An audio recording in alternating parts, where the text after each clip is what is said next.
Յուրաքանչյուրի սպարտքն է ապրիլի 2-ին մասնակցել ազգային ժողովի ընտրություններին։ Այցելելով քվեարկության սենյակ մոտենում եմ մասնագետին, ներկայացնում անձս հաստատող փաստաթուղթը։ Անձը հաստատող փաստաթուղթն են համարվում նույնականացման քարտը, կենսաչափական անձնագիրը, ոչ կենսաչափական անձնագիրը, անձնագրին կամ նույնականացման քարտին փոխարինող ժամանակավոր փաստաթուղթը, տրված լիազոր մարմնի կողմից։ Մասնագետը ստուգում է իմ ինքնությունը, ներկայացված փաստաթղթում արկա լուսանկարի միջոցով եւ փաստաթուղթը ներմուծում են տեխնիկական սարքավորման մեջ։ Եթե ընտրողն իր անձը հաստատող որևէ փաստաթղթով արդեն իսկ մասնակցել է քվեարկությանը, էկրանին հայտնվում է կարմիր նշան եւ անմիջապես հրավիրվում են ոստիկանության ծառայողները։ Եթե ես գրանցված չեմ տվյալ ընտրական տեղամասի ընտրողների ցուցակում, ապա էկրանին հայտնվում է դեղին նշան։ Այդ դեպքում ինձ դուրս կհրավիրեն քվեարկության սենյակից։ Եթե սարքավորումն ինքնուրույն չի ընթերցում իմ անձը հաստատող փաստաթուղթը, ապա փաստաթղթի տվյալները ներմուծվում են սարքավորման մեջ մասնագետի կողմից։ Եթե ես գրանցված եմ տվյալ տեղամասի ընտրողների ցուցակում եւ չեմ մասնակցել քվեարկությանը, ապա տեխնիկական սարքավորման էկրանին հայտնվում է կանաչ նշան։ Ես ներմուծում եմ իմ աջ ձեռքի ցուցամատի մատնահետքը,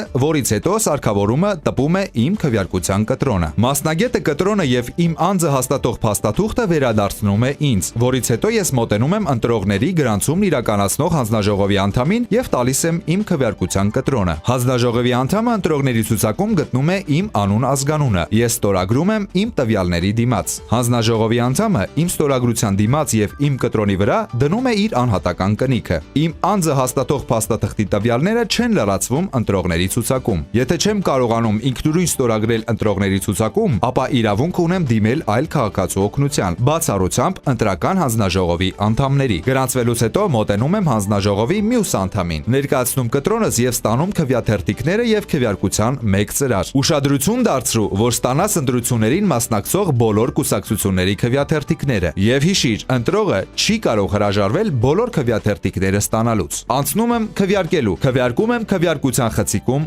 գաղտնի։ Նախ ընտրում եմ այն կուսակցության կամ կուսակցությունների դաշինքի քվեաթերթիկը, որին կողմ եմ։ Քվեաթերթիկի առաջին էջում որևէ նշում չեմ կատարում։ Իմ ընտրած կուսակցության կամ կուսակցությունների դաշինքի տարածքային ընտրական ցուցակի տեխնացուին ընտրելու համար նույն քվեաթերթիկի հակառակ կողմում գտնում եմ նրա տվյալները եւ կատարում միատեսակ նշում։ Ապա քվեաթերթիկս առանց ծալելու, հիշիր եւ չմոռանաս, առանց ծալելու դնում եմ ծրարի մեջ, ճիշտ այսպես։ Չօգտագործված քվեաթերթիկները գցում եմ առանձին արկղի մեջ։ Հանձնաժողովն ապահովում է քվեարկության գաղտնիությունը եւ թե ինչպես քվեարկեցի, գիտեմ միայն ես։ Ուշադիր, կտրոնդ խցիկում չթողնես։ Եթե չեմ կարող ինքնուրույն լրացնել քվեաթերթիկը, ապա հանձնաժողովի նախագահին տեղեկացնելուց հետո իրավունք ունեմ քվեարկության խցիկ հրավիրելու այլ անձի, ով չպետք է լինի ընտրական հանձնաժողովի անդամ, վստահված անձ, դիտորդ, ԶԼՄ ներկայացուցիչ, այցելու։ Եթե կարծում եմ, որ քվեաթերթիկը սխալ եմ լրացրել կամ վնասել եմ, ապա կարող եմ դիմել հանձնաժողովի նախագահին նոր քվեաթերթիկներ ստանալու համար։ Մոտենում եմ քվեատուփին։ Հանձնաժողովի անդամը վերցնում է իմ կտրոնը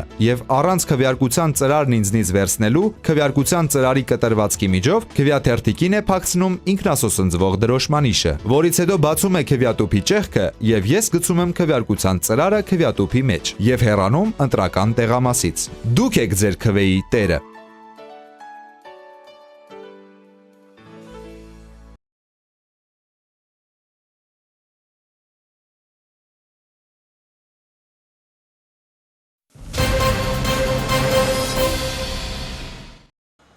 Կապանի Դավիթբեկ թաղամասում գործող ակումբ գրադարանը մեկն է թաղամասային այն գրադարաններից, որտեղ մշտապես կազմակերպվում եւ անց են կացվում տարաբնույթ միջոցառումներ, մեծ թիվ են կազմում նաեւ հաճախումները։ Գրադարանը սիրված ու հարազատ վայր է դարձել թաղամասի ընթերցասեր բնակիչների համար։ Այստեղ սակայն խնդիրների պակաս չի զգացվում։ 2010 թվականին, երբ տարածքը կոսմետիկ նորոգվեց, հատակը չփոխվեց։ Այսօր այստեղ նույնիսկ քայլելն է դժվարացել։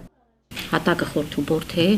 եւ մի քիչ անհարմարություն է ստեղծում մեր ընթերցողների համար, միջոցառումներ կազմակերպելու ժամանակ անհարմար վիճակ է լինում։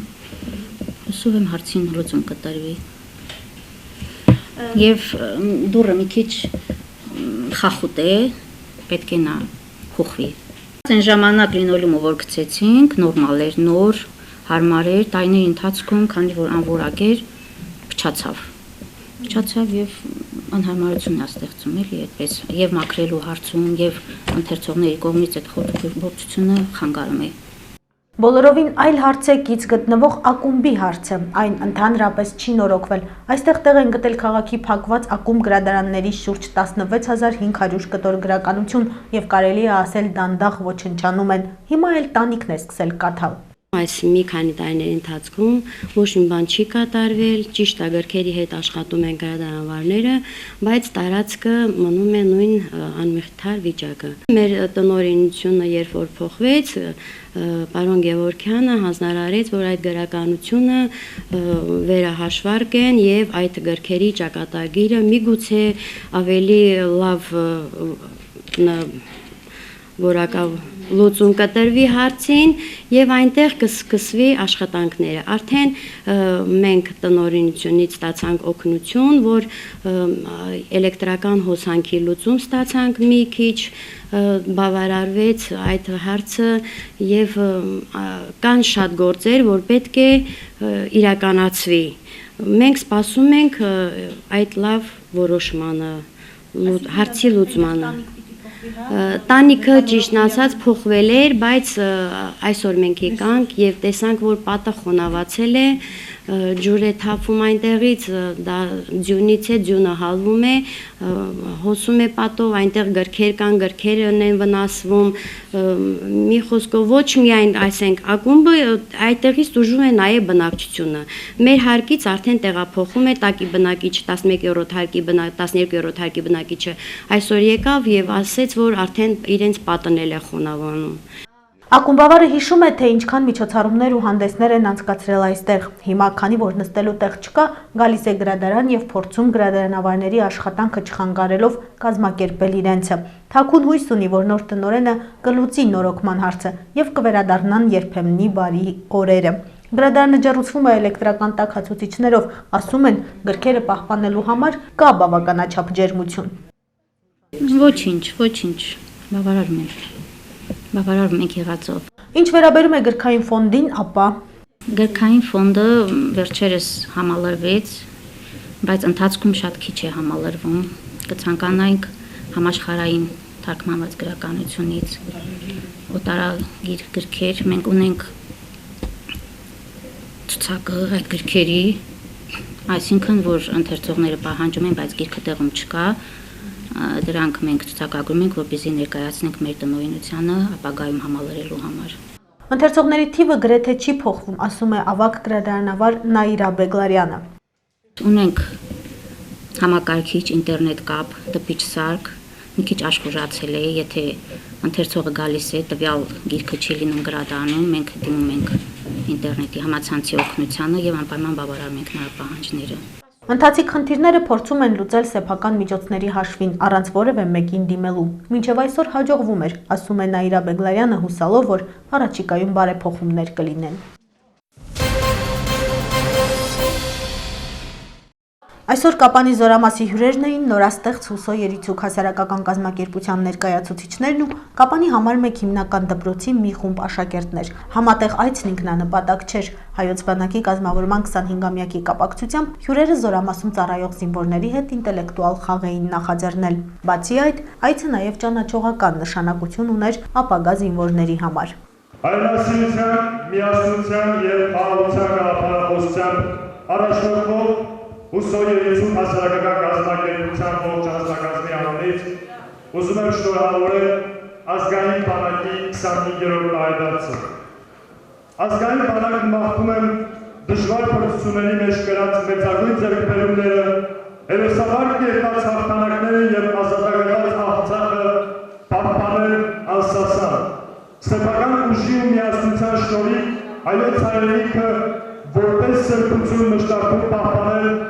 սերունդներին ազգային բանակի նվիրական ուժն անպարտելիությունը պատկանել։ Վերջին ժամանակաշրջանում հայոց ազգային բանակը կարողացավ հաղթանակ թելադրել իրեն պարտադրված պատերազմում և այսօր մեր մարտունակ զինված ուժերն իզորու են պաշտպանել Հայաստանը և հայ ժողովրդին, ապահովելով նաև տարածաշրջանային կայունությունն ու անվտանգությունը։ ԵՒս մեկ անգամ շնորհավորում եմ հայոց ազգային բանակին մեծ ու հաղթական օրվա կապակցությամբ և մաղթում Հայ ազգին խաղաղություն։ Շնորհավոր տոնը, Հայ ազգ, Շնորհավոր կորը հայոց բանակ, օրվելով առիթից ուզում եմ շնորհակալություն հայտնել մեզ հետ համագործակցող կառույցներին եւ շնորհակալություն Ուսորելիություն աշխատանք եւ սոցիալապես անապահով երեխաների պաշտպանության հասարակական կազմակերպության կողմից տրվում է Հայաստանի Հանրապետության պաշտպանության նախարարության զորամասին Ուսորելիություն հասարակական կազմակերպության հետ սերտ համագործակցություն ունենալու համար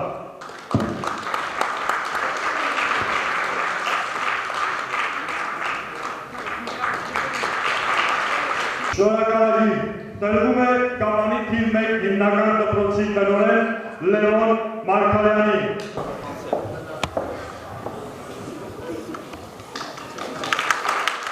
Այսօր օրը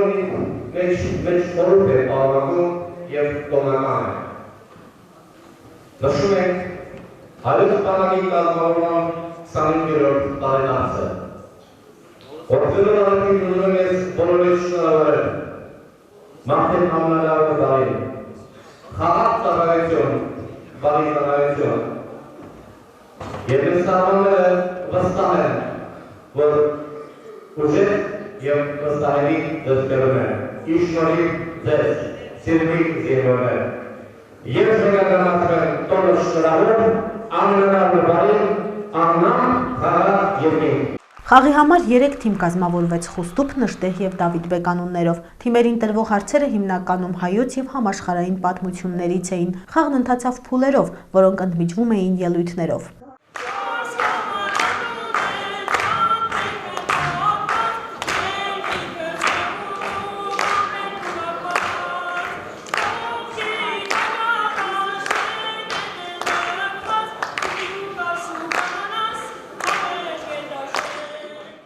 Խաղն անցավ բավական աշխույժ եւ ուրախ մթնոլորտում։ 3 թիմերն էլ պայքարում էին հաղթանակի համար։ Իր ունեցած փայլուն գիտելիքներով ու արագ մտածելու կարողությամբ առաջին տեղում հայտնվեց Խուստուփ թիմը։ Երկրորդ մրցանակային տեղ զբաղեցրեց Նժդեհ, երրորդ տեղ Դավիթբեկ թիմը։ Հաղթող ճանաչված առաջին դպրոցի Խուստուփ թիմն արժանացավ հուշանվերի եւ պատվոգրի, իսկ մյուս 2 թիմերը շնորհակալագրեր ստացան։ Հուսոյերիցուք հասարակական կազմակերպության գործադիր նախագահ Գրիգորի Հարությունյանն ասաց, որ նմանատիպ միջոցառումներ առաջիկայում շատ կլինեն։ Դրանք նաև նպաստում են բանակ հասարակություն կապի ամրապնդմանը։ Իդեպ Հուսոյերիցուք հասարակական կազմակերպությունը ստեղծվել է 2016 թվականի դեկտեմբեր ամսին։ Կառույցի առաքելությունն է աջակցել հաշմանդամ եւ սոցիալապես անապահով ընտանիքների երեխաներին։